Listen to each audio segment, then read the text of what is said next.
Welcome into Free For All. I'm Jeff Cole. Big show coming up for you. The morning news is Callie Kaplan joins me. We're talking Mavs. Could Dallas, his new GM, pull the trigger on a major midseason trade? We'll discuss that. Plus, in the spirit of the holidays, we've got the Elf on the show tonight. The Ticket's Mark Elfenbein zooming in with his picks for this upcoming college football playoff.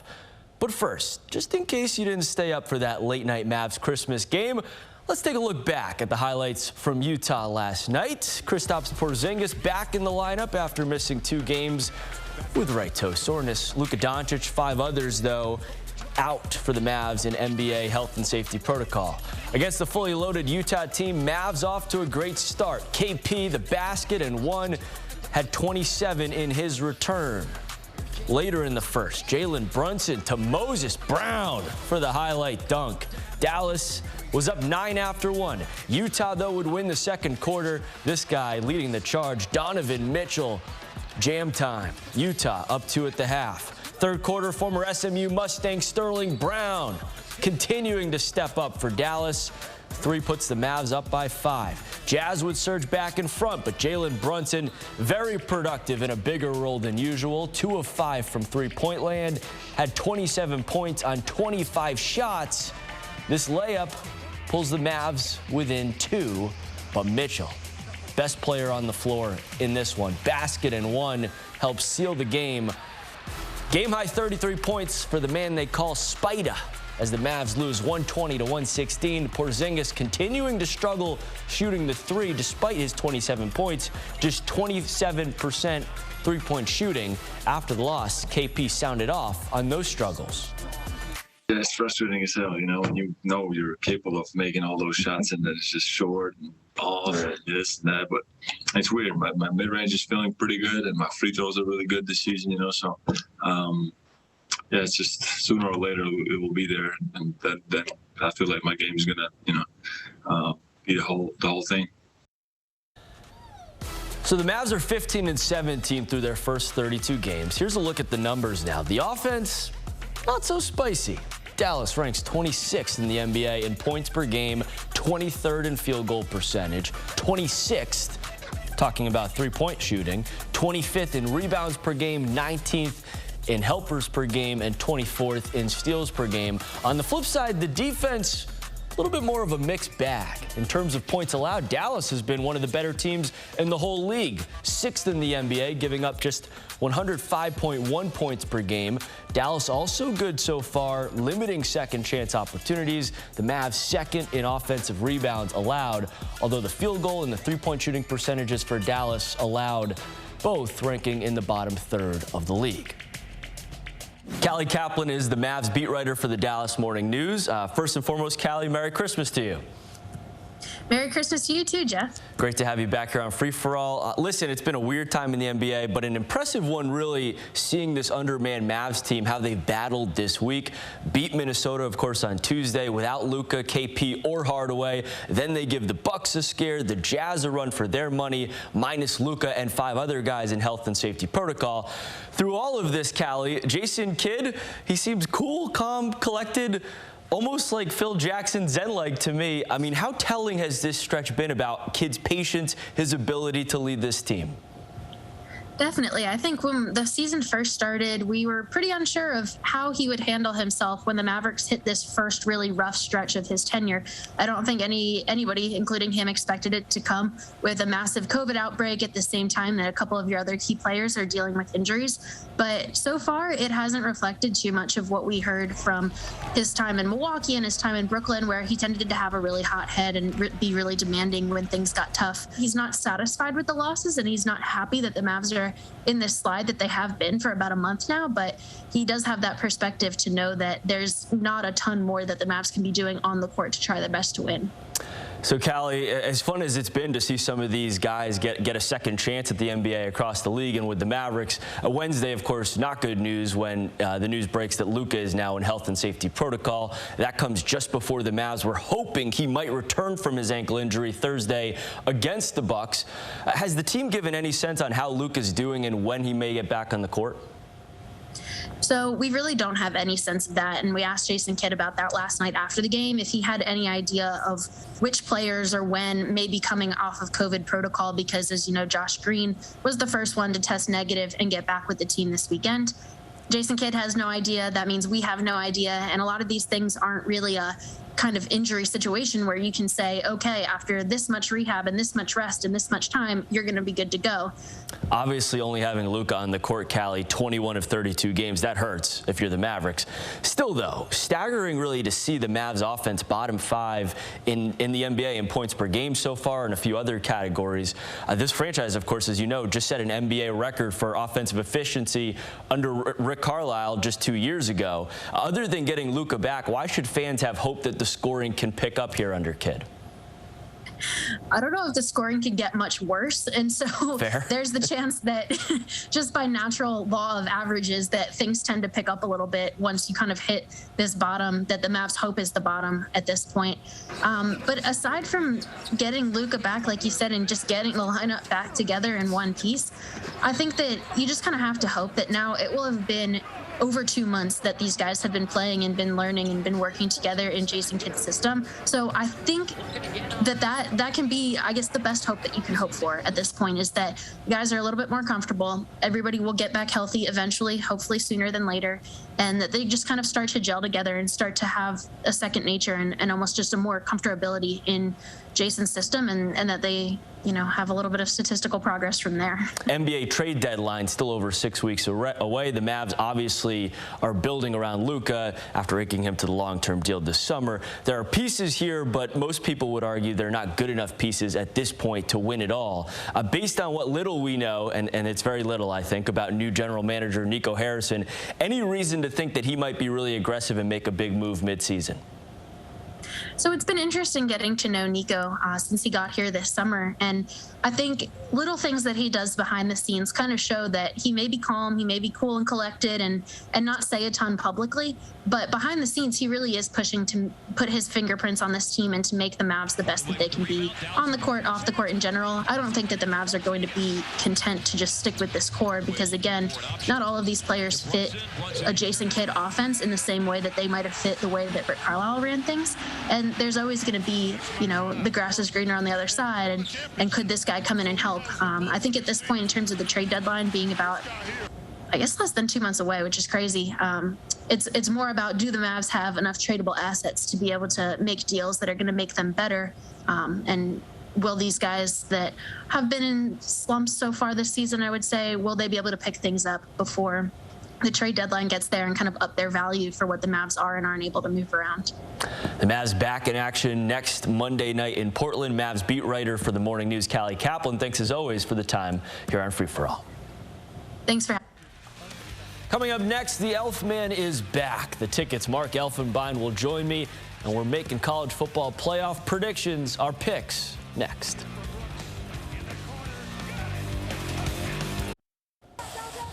Another day, another bowl game canceled. SMU football was supposed to travel to Boston today ahead of the Fenway Bowl on Wednesday, but the trip and the game in Beantown canceled because SMU's opponent, Virginia, now has too many COVID-19 cases. For the record, the Mustangs' newly hired head coach Rhett Lashley, he was not planning to make his debut as the head coach of SMU in the Fenway Bowl.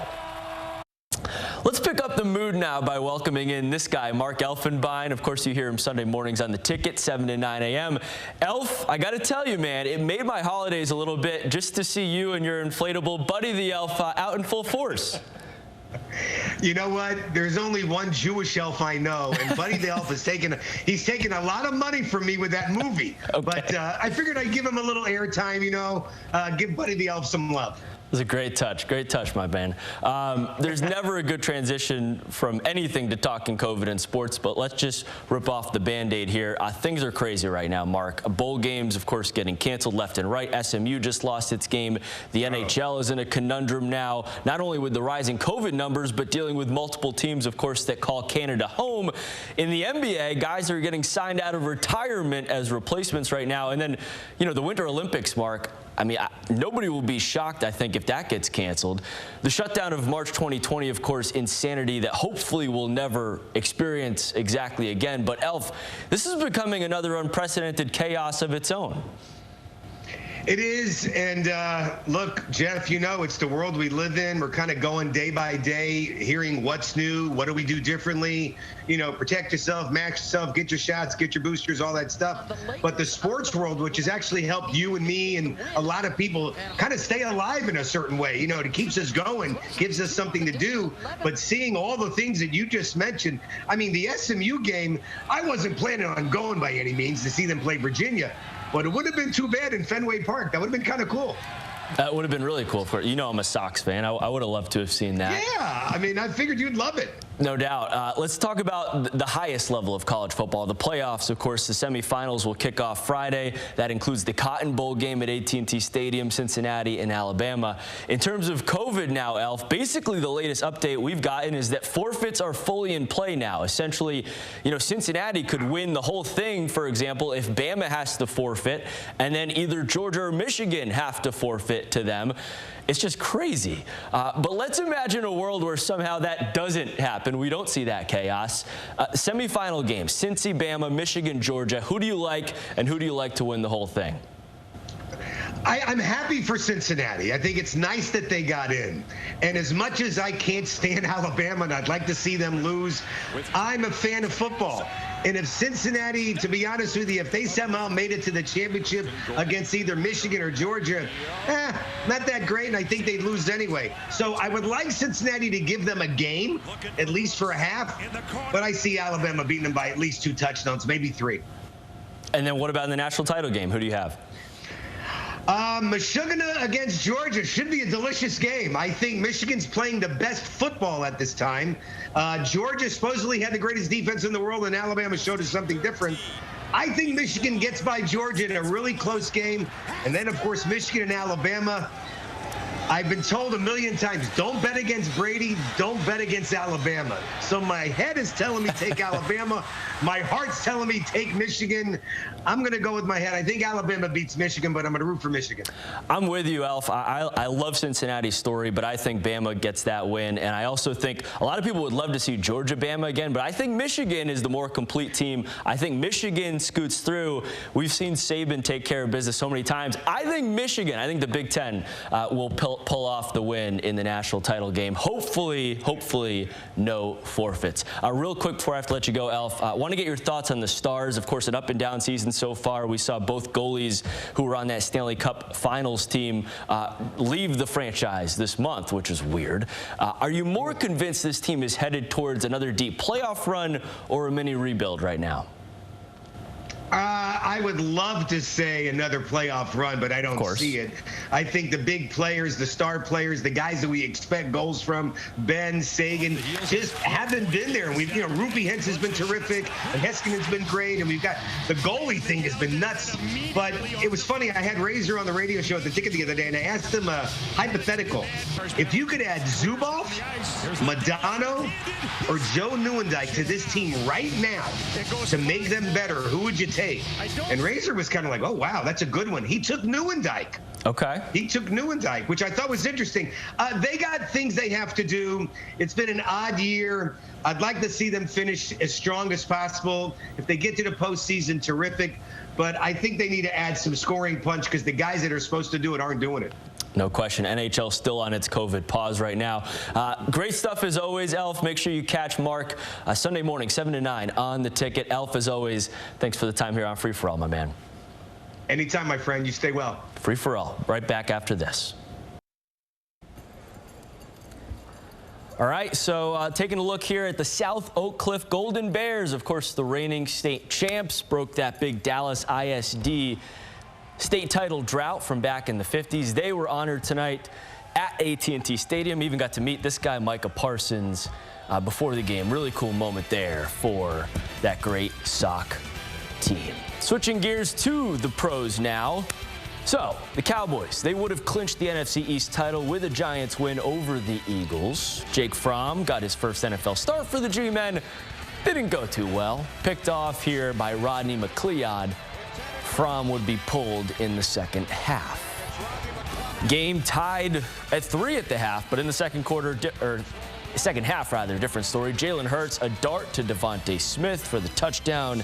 The Eagles get the dub 34-10. So that didn't work out for Dallas. However, the Cowboys would clinch the division, actually thanks to the Raiders beating Denver.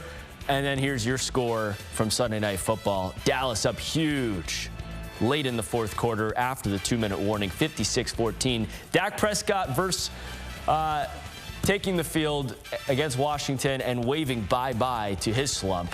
Prescott tossed for 330 yards, 4 touchdowns in less than 3 quarters time. The defense added again. Trayvon Diggs, his 11th interception. That ties Everson Walls' single-season record. DeMarcus Lawrence, a really impressive pick 6. Parsons, his 13th sack. Everything was happening. Offensive lineman Terrence Steele caught a touchdown. The Cowboys blocked a punt for a touchdown. Literally, the Cowboys could not do anything wrong. So with what will be a win in just a few minutes here for the Cowboys, they hold on to the 2 seed in the NFC, 1 game back of the Packers for the top spot with just 2 weeks to go. Thanks again to our guests, Callie Kaplan, Mark Elfenbein. I'm your host, Jeff Kolb. Thanks for watching. Good night.